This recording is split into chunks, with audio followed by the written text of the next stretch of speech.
Hello everyone and welcome to Midlife Crisis, the show where I talk about every major DC crossover event.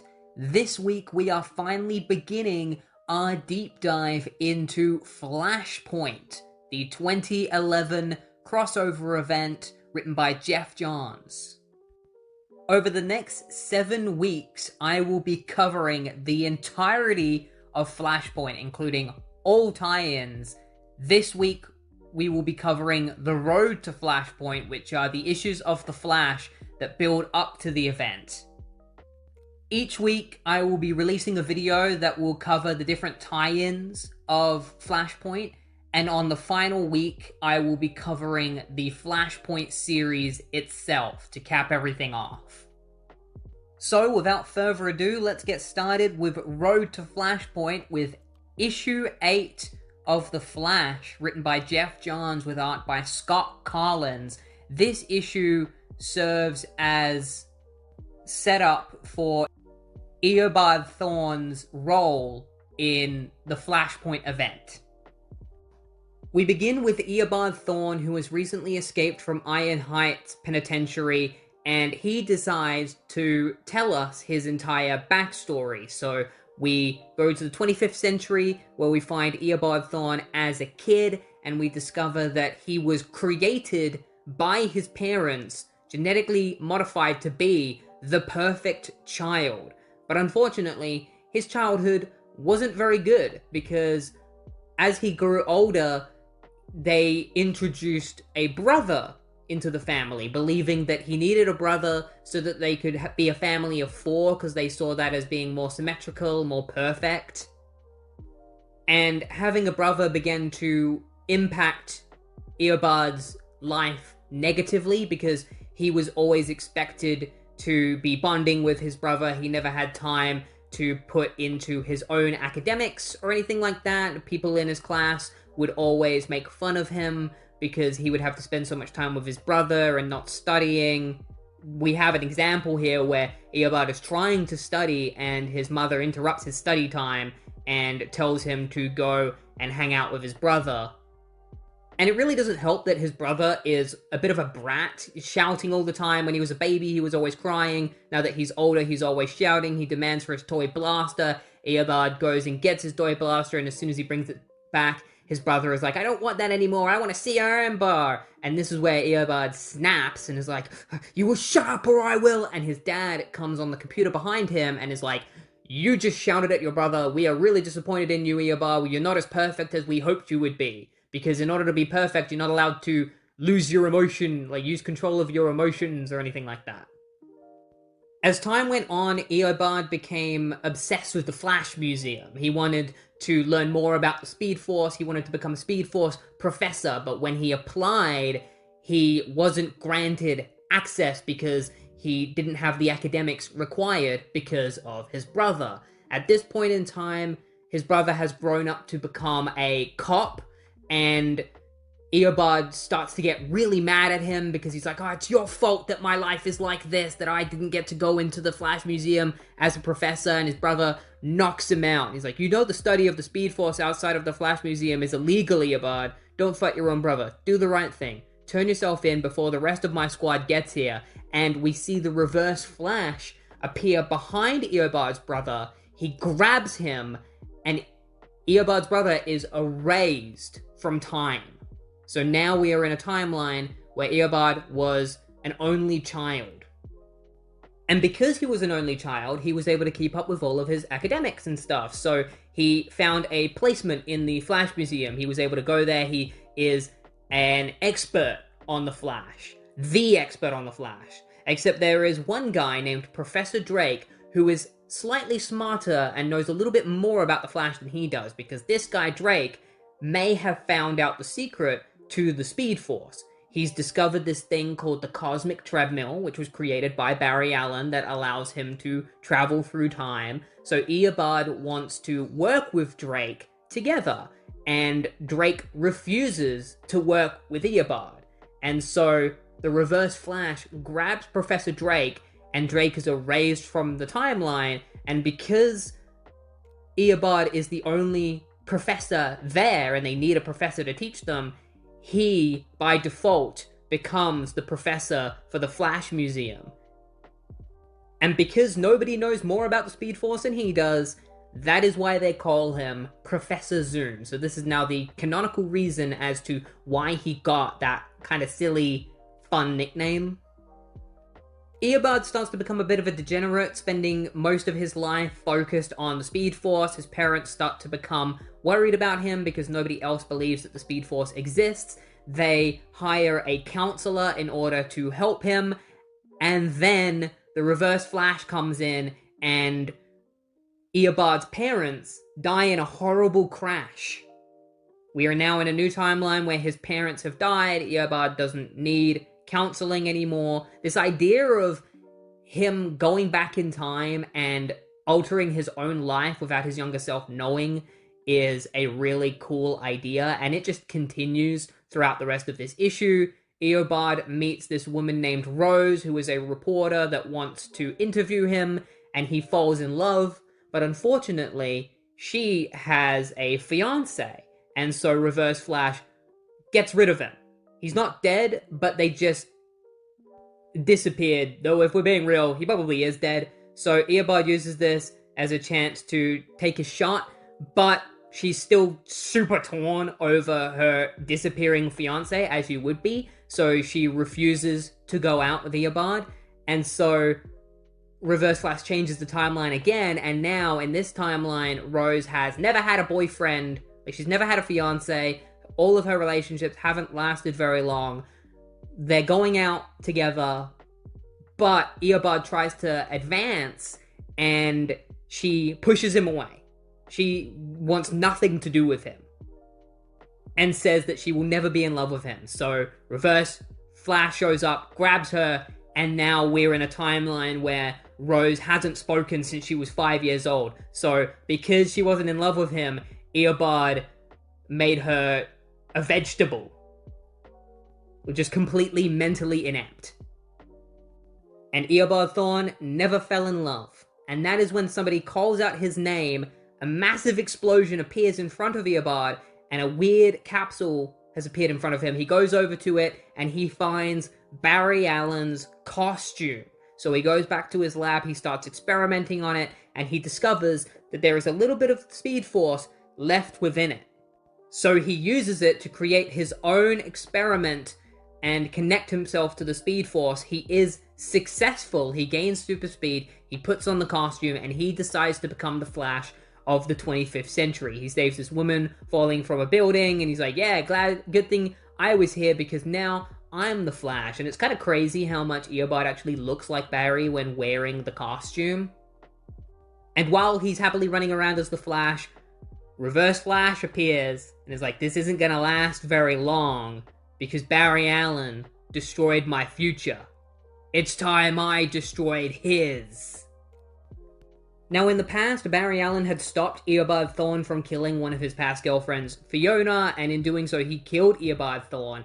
And Thawne points out the fact that the only reason he exists is because of Barry Allen, so he can't get his revenge on him by killing Barry or making him not exist, because that ruins his own future.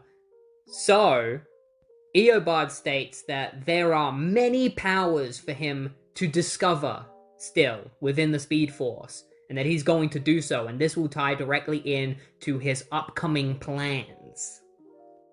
We now move on to the Road to Flashpoint Part 1.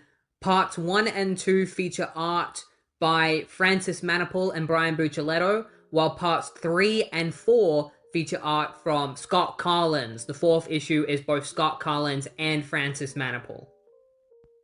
We begin in Central City, where a massive blue gateway opens up, and a cool-ass looking dude on a motorcycle comes flying out of it, and he's running out of fuel, one thing, and he's also looking for Barry Allen.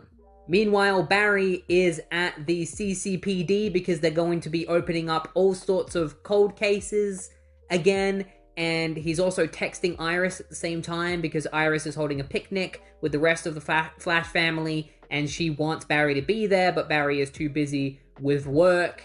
And when he gets there, Detective Sting is like, "You're late." It's like, "What were you doing?" He's like, I was busy." and we see a flashback of Barry fighting Gorilla Grodd at a zoo. Barry isn't actually going to be starting on any cold cases right now because a new case has just come up. We see an elderly superhero has died somehow, possibly murdered. They have an E on their costume. Barry goes over and is like, oh, they could have died of a stroke, maybe a heart attack, possibly even old age. Why would somebody push themselves this far? Barry's like, because they want to help people? Like, some people are willing to die to do this kind of thing. This guy doesn't have any pockets on his costume, so I'm going to have to get DNA from him the old-fashioned way. So they get his fingerprints. And meanwhile, Iris and the rest of the family are all having the picnic together. So it's one of those rare occasions post-Wade Flash where we get to see the entire Flash family together. We got Max Mercury, Jay Garrick, Ray and Jai. We got Wally in the background playing football with Bart. Barry calls Iris to let her know that he's not going to be able to make it, and this really disappoints Iris because she's like, we very rarely get to have times like this anymore. Can you please come? The reason why Barry doesn't want to see anyone at the picnic right now is because he just keeps thinking back to the day when the Rogue's mirror smashed and he saw that alternate timeline where his mother was still alive. And he's like, this is the timeline that should have been, but because of me existing, Eobard Thawne went back in time and killed my mom, and then my dad died in prison. Like, they should be at the picnic with us. Before they can finish their conversation, Barry hangs up on Iris because they've got an ID match on this old guy. Turns out he's not as old as he looks. He's supposed to be a kid, elongated kid, aka Ethan Kramer. Apparently, some Gingold went missing from the Flash Museum 2 months ago. Gingold is the thing that gave elongated man his powers. Most of the time, it's poisonous to people, but occasionally, if you have the right DNA, you can get powers from it, stretching abilities. Barry believes it's possible that this kid was able to get stretching abilities, but the stress of stretching is what aged him completely, but they're not going to know for sure. The only person that could really help them figure all this out is Patty Spivot. But Patty Spivot isn't working at CCPD anymore. Barry assumes it's because he was gone, but Forrest is like, ego check. She didn't leave because you were gone. She left because she didn't want to look over bodies all the time. And then this other cop shows up who hates Barry for opening up all the cold cases, because there are a bunch of cops that are kind of corrupt at CCPD that were just pinning things on people without the right evidence, and this guy was one of them. So he gets all up in Barry's face, and it's like, there's a reason all of these cops are going to be giving you the cold shoulder from now on. Then Barry heads back to CCPD, where he tries to call Patty in order to get her help, but he only goes through to voicemail, so he tries to leave a voicemail for her, but the power goes out. Great, power's out. Goes over the window, looks outside, and he sees the motorcyclist that we saw earlier riding across the window. The window smashes open, and Barry decides to chase after this dude. So he puts his costume on, he runs after this guy, he's like, stop! Stop before I make you! The guy rides all the way to the docks and stops, and he's like, we were both running at the speed of sound, so I wasn't able to hear you until you caught up to me. It's like, who are you? You look like a cop. I am a cop, Flash. That doesn't mean we're allies. I just dealt with some cops from the 25th century, and we weren't exactly on the same page. And after what you did to the crime lab, I'm betting you and I aren't either. Trust me when I tell you that you and I are on the same page. And why would I trust you about anything? The cyclist removes his helmet because my name is Barry Allen, and I'm here to save history from the single greatest time anomaly to ever threaten reality. The Barry Allens have a conversation where we learn that this Barry Allen goes by the name Hot Pursuit, dumbass name, and that he's the fastest man alive, and he comes from another Earth where he was never the Flash. Instead, he gets his powers from this motorcycle and suit that were built for him alongside his nephew, Wally West. He also notifies Barry that he is the generator of the Speed Force and that he has been looking for him this entire time. And that is when Bart Allen shows up. He's like, you don't believe what he's saying, do you, Flash? He grabs Hot Pursuit's baton. Because at first, this Barry Allen doesn't know who Bart is. He's like, oh, you're Kid Flash? You don't look like Wally West. You're too young to be Wally West. He's like, no, I'm Bart Allen. And it shows him Bart Allen's entire history of coming from the future. He's genetically related to Barry, and that he came back to the past in order to learn how to use his powers.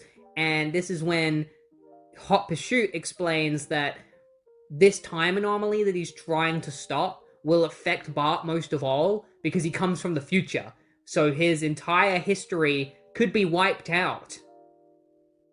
So he needs to find whoever is going to manipulate the Speed Force to begin this time anomaly, and he needs to stop them. And Barry and Bart are like, hey, how can we help? And Hot Pursuit answers them by staying out of my way. And he drives off. And then Barry chases after him. He's like, I didn't realize I was so rude. I'm just being practical, Barry. I've spent my entire career training to take on those that would make history their own. There's no need for you to get involved. I was informing you of my presence as a courtesy. A courtesy? You blew up the windows to my lab. There are some sacrifices that need to be made, Flash. Getting fuel for my cycle comes with a price. And Hot Pursuit draws the Speed Force out of Barry, absorbing it, and that is what fuels his motorcycle. And he uses it to speed off, leaving Barry and Bart in the dust. And this is where we get one of the plot threads that is unfortunate about this series, which is Barry isolating himself from the rest of the family. Bart really wants to help him, but instead of getting a cool Kid Flash team up, which is something that rarely happens these days, Barry tells Bart to stay out of this and that he's going to handle it himself, which kind of sucks. I don't like the fact that it's written this way. I wish that the Flash family would play a larger role in these comics, but unfortunately they don't, because Jeff Johns wants to focus on Barry just being alone, and I think that has something to do with editorial wanting the Flash family to be kept away from Barry for the time being. Bart thinks Barry didn't come to the family picnic because of him, and Barry has to reiterate that it's not because of Bart that he didn't come, and Bart's like, so why didn't you come? Like, how come you're acting like this? How come you're acting like you don't want anything to do with us? And then Bart disappears, and Barry's just like, oh, damn it. Before Hot Pursuit got away, Barry was able to steal a piece of his hair, so he takes it back to the CCPD in order to scan it, and he figures out that this really is a doppelganger, and that it's not fake. And that's when Patty Spivot shows up. She was in Keystone when she got Barry's voicemail and decided to visit him at the CCPD, so they have a nice little reunion, and Barry wants her help with this murder that's going on, this possible murder, and Patty states that she's not gonna help him because she can't. She's already found a new life in Blue Valley. She prefers it over being in Central City. She was done with all of the jobs that were piling up at the CCPD. She's happy with the life that she has. But before they can continue their conversation, Singh calls and tells Barry that another body has been found. And so he and Patty both go to the body. Patty states that she's only here to give her opinion and then she's going to leave. When they get there, they find that it's an old man that has died, but this was also a young guy. He was only 31 years old when he died, which backs up this theory that somebody is stealing time somehow from these people and aging them. Barry asks if there's any evidence of anyone around that had been here, and they see that there are some tire tracks for a motorcycle, which is not a good sign. It means that maybe Hot Pursuit was responsible. They then hear a noise coming from a container. They got their guns ready. They open up the container. They find a kid. They're like, oh, it's just a kid. Barry's like, no, it's a witness. Barry and Patty return to the CCPD to talk about the investigations that are going on. They have been questioning the child, but he hasn't been talking to anybody. But then this child looks at Patty and runs up to her and hugs her. And Barry's like, this kid sees the kindness in you, Patty. So can you just look after him? Maybe you can get him to talk. She's like, fine. I'm not going to be joining the CCPD, but I will try and help this kid eat something and, yeah, see if he says anything. Meanwhile, Hot Pursuit is at another crime scene. It looks like he's responsible for this, but we can't say that for sure. Innocent until proven guilty. He jumps back onto his motorcycle and rides off, and Barry has come to the conclusion that the tire tracks are from Hot Pursuit and that he has been at the crime scenes, but that doesn't mean he was responsible. And then he gets a text from Iris, which is calling 911, and Barry assumes that she's in trouble. He runs back to the house. He's like, Iris, what's wrong? Barry? What's going on? What is this? An intervention. And then we get to one of the most disappointing scenes in a Flash comic, I would say. This is supposed to be an intervention to do with Barry not really thinking about the family, wanting to spend time with them. The fact that that's even being written is bad to begin with. You know, Barry isolating himself from everybody. But this intervention, it doesn't actually really feel like an intervention. It just feels like Jeff Johns needed to spend a few pages just glazing Barry Allen, and it's framed as an intervention because that's all anybody really does in this. Is Jay says to Barry that, you know, he's seen Barry grow up as the Flash and that he's always admired him for many years, and Wally says the same thing. He's like, oh yeah, you know, when I was a kid, I wasn't wishing that Barry Allen was the Flash. I always wished that the Flash was Barry Allen, that he was my uncle. So it's just them kind of being like, oh man, you're the best, like, we both look up to you. The only one who kind of fights against this and doesn't spend their time just glazing Barry is Bart Allen, who is quite real in this, where he's like, I just don't think you like me, and I want you to prove that you actually want me in your life, Barry. But even with Bart, they can't avoid the glaze, because in this, Bart says, you're supposed to be the Flash. You're supposed to be the person I learn from and look up to. Why can't you just be that? And it's like, why are we framing Barry as this guy that everybody has to look up to and everybody has to learn from, including Bart Allen, when the Flash that Bart looked up to and learned from was Wally, not Barry? It doesn't have to be Barry. In fact, the character that Bart looked up to more than anybody was Max Mercury, and yet he's nowhere to be seen. Why isn't he a part of this intervention?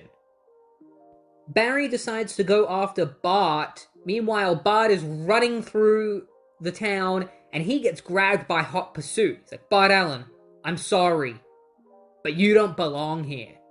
And so while Hot Pursuit is just chucking Bart around, preparing to erase him from reality because Bart came from the future and he's not supposed to be in this time, Patty Spivot is dealing with the kid that won't say anything. Barry shows up and stops Hot Pursuit from erasing Bart, and Barry's like, why are you doing this? It's like, he's the time anomaly. How do you know it's him? He's just a boy. A dangerous boy.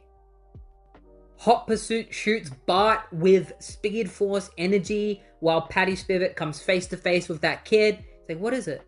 What are you? The kid's just like, shut up.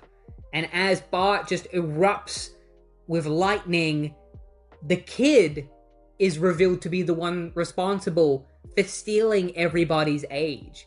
Why would this kid be stealing people's age? It's because he's not a kid at all. It's actually Eobard Thawne, who has used the power of the negative Speed Force to steal people's age to make himself younger so that he can pretend to be a kid for some reason, because he then ages up really fast, and now he's Reverse Flash. I don't know why he did this. We'll probably find out, but he just says, I have some history to unwind. It's really weird. I don't know why they did this. I hope that there's an actual proper reason to this outside of it just being a plot twist, because for all I know, they could have just skipped the whole kid thing and the story could have played out the same way. Like, why did Eobard Thawne need to do this? So through Patty Spivot's encounter with the Reverse Flash, we learn that the only reason Eobard stole people's ages and regressed to a child is because he could. He was just tapping into powers. He doesn't actually need to do this stuff. He just did it because he can. He's like, oh yeah, now I can turn into a kid, and that's gonna play a role in a storyline that's never gonna happen because the universe was rebooted with the New 52. He just spends most of this issue yapping, just saying to Patty, like, oh yeah, I have all these abilities now, I have this evil plan that I'm going to enact. This isn't the plan itself. The plan is yet to come. Meanwhile, Hot Pursuit is continuing to shoot lightning into Bart Allen. He's trying to destroy Bart Allen because he believes that Bart is the anomaly, while Barry has to fight him off and state that this guy has come from the future and he's trying to kill a miner, which is pretty bad. It's not a good look. And that is when Hot Pursuit's baton stops and starts lighting up. And Barry's like, what are you doing? And Hot Pursuit's like, it's not me. Eobard kind of turns into this demonic red lightning form, and he's going to kill Patty Spivot. And this is when Hot Pursuit finally realizes that he's going after the wrong time anomaly, and that the anomaly is actually Eobard Thawne. So he, Barry, and Bart all crash through the CCPD window where Patty and Eobard are. Barry quickly grabs Patty and brings her to a different section of the CCPD so that she's safe, while Bart stays and fights Eobard, and so does Hot Pursuit. He attacks Eobard as well, but Eobard manages to overpower Hot Pursuit's lightning, and he attacks Hot Pursuit and starts beating the crap out of him. He knocks his helmet off and realizes that this is a version of Barry Allen, but not just any Barry Allen. It's a Barry Allen from another timeline. So he is free to kill this Barry Allen. He can live out his dream of killing Barry Allen without affecting his own timeline, because this is not the Barry Allen that created him. So he puts his hand on this Barry's face and he starts aging him rapidly while Barry and Bart try to race to stop him. Massive explosion, and Hot Pursuit is killed by Eobard Thawne. And Barry arrives. He's like, no more killing! He punches Eobard Thawne in the face. It's like, whatever your plan is, my plan. This was only an experiment, Barry. A test to tap into the other powers you haven't bothered to see. And with them, I'll make sure your life is more miserable than ever. Your mother was only the beginning. Everything else is next. And by everything else, he's not really referring to anything, because nothing comes from this. Barry and Bart quickly search for Eobard, but they can't find him because he has age regression abilities, so he could look like anybody. We see that he is right here, pretending to be an old man. They find the remains of Hot Pursuit, and Barry turns to Bart and he's like, it's not you. You're not the reason I'm acting like this. It's Thawne. It's what he took from me. It's my mom. It's like, I'm sorry. Thank you, Bart.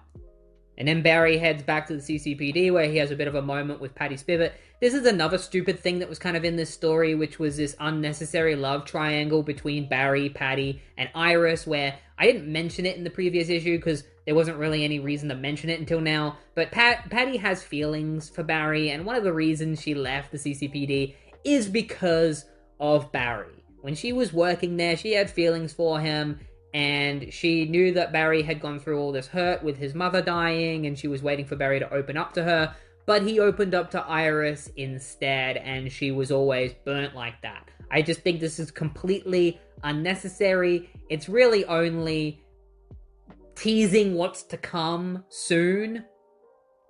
And Barry's just kind of like, well, I really like you as a friend, Patty, and I don't want you to just leave my life forever just because you don't want to be just friends. So please think about coming back every now and then. And she's like, I will. And that's when Iris shows up, and it's a little bit awkward, and Barry's like, Iris, I can explain.